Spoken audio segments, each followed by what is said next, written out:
qoysku waa halka uu ka unkumo taranka iyo bini'aadamku, waana halka isku haysa qaybaha bulshada lagana helo sacaadada, deganaanta iyo isku xirnaanta. micnaha qoys waa dad ka kooban dhowr qof, ugu yaraan 2 qof, say iyo xaas. qoysku waa asaaska ay ka abuuranto bulshadu, waxa uuna door weyn oo muhiima ka qaataa korriimada carruurta iyo barbaarintooda. sidaa darteed qoysku waa mideeyaha bulshada, taas oo uu kusoo dhex koro kuna soo barbaaro ilmuhu. diinteenna islaamkuna waxa ay ka yeeshay guurka mid cibaado u ah addoommada oo ay rabbigood ugu dhowaanayaan. haddii si kale aan u dhigno, guurku waa nus ama qayb ka mid ah qofka diintiisa, taasoo maalinta uu guursado uu dhammaystiray qayb diintiisa ka mid ah. dhisidda guriga ama reerka wanaagsan waa qayb ka mid ah aas-aaska dhismaha mujtamac.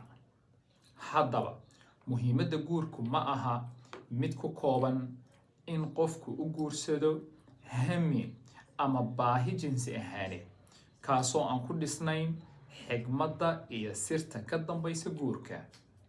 guurku ma aha mid lagu gaaro dangaar ah sida adduunyo, magac iyo sumcad, laakiin waa mid lagu gaarayo raalli ahaanshaha Allah subxaanahu wa tacaala iyo xasillooni naf ahaaneed, iyadoo qofka uu ka dhigayo mid dhowrsan.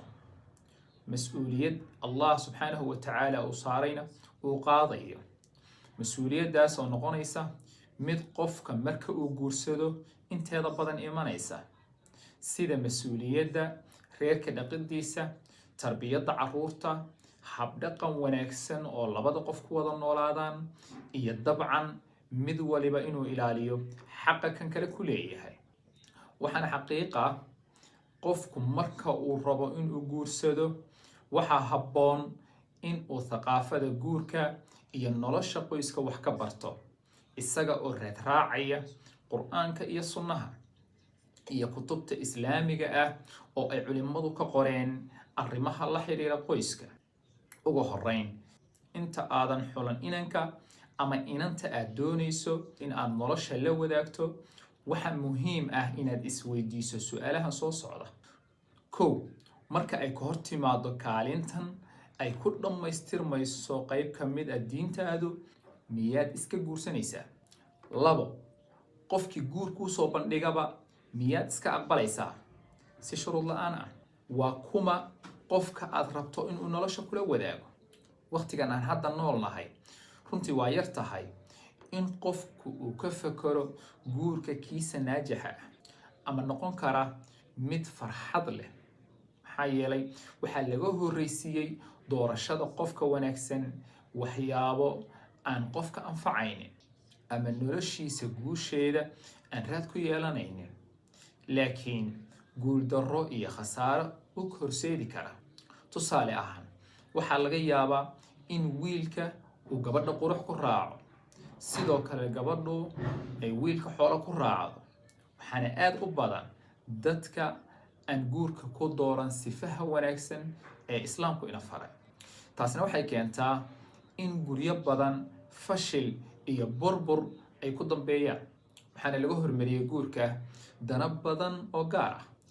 danta marka la gaarana waxaa timaada in xiisihii iyo kalgacaylkii faraha badnaa ee markii hore lamaanuhu isu hayeen uu meesha si fudud uga baxo, soona ifbaxdo in ay guurkaba ka muhiimsanayd dantii gaarka ahayd oo reerka la dhisayba. waxa uu u burburaa dantaas lagu gaaray guurka, ama wuxuu noqdaa mid aan ku dhisnayn farxaddii iyo noloshii sacaadada lahayd ee la rabay. dabcan qofka guursanaya, si guurku uu naajax ugu noqdo, waxaa habboon in uu tixgeliyo oo uu muhiimadda siiyo in guurkiisa uu in badan ka fiirsado. waxaa kaloo muhiim ah in labada qof yihiin kuwa Allah subxaanahu wa tacaala adeeca oo xiriir wanaagsanna la leh. haddii taasi aanay jirin oo Allah aadan xiriir la lahayn, dhinac walba oo noloshaada ah fashil ayaad ka tahay.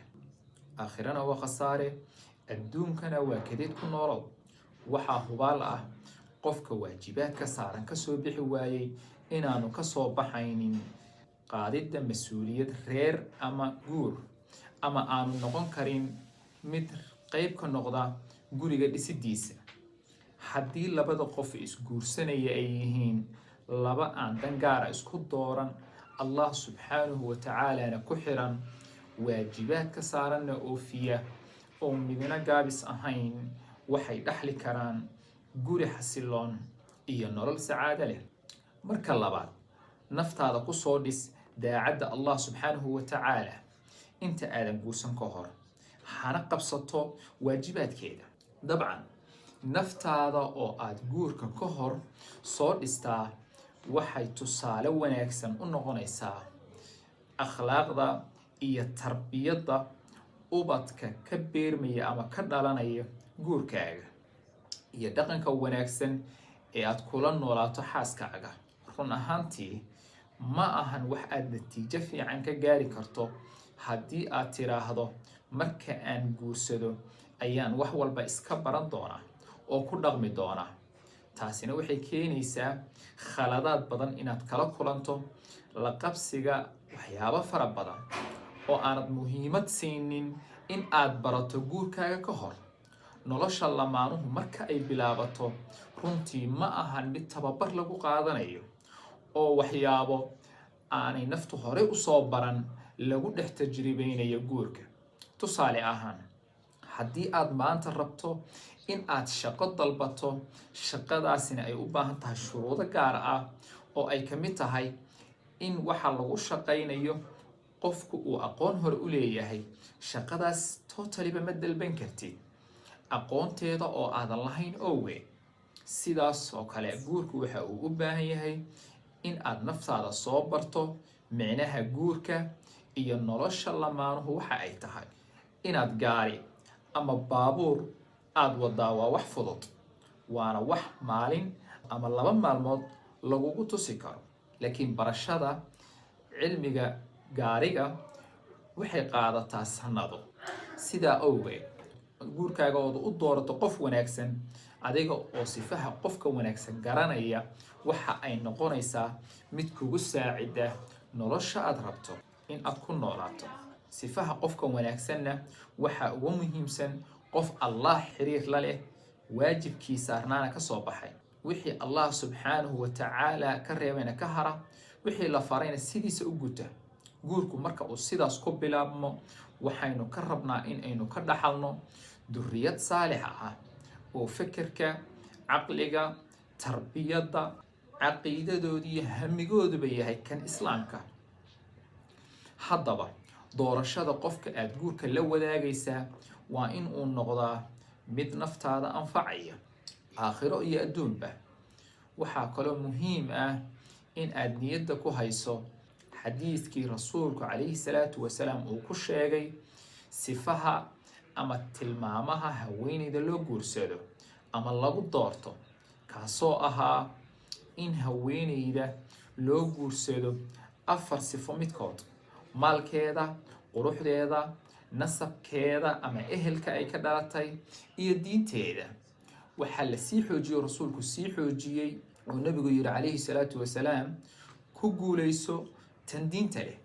halkaas waxaad ka fahmaysaa in qofka diinta leh uu yahay kan ku anfacaya aakhire iyo adduunba, noloshaada farxadeedana raad wanaagsan ku yeelanaya.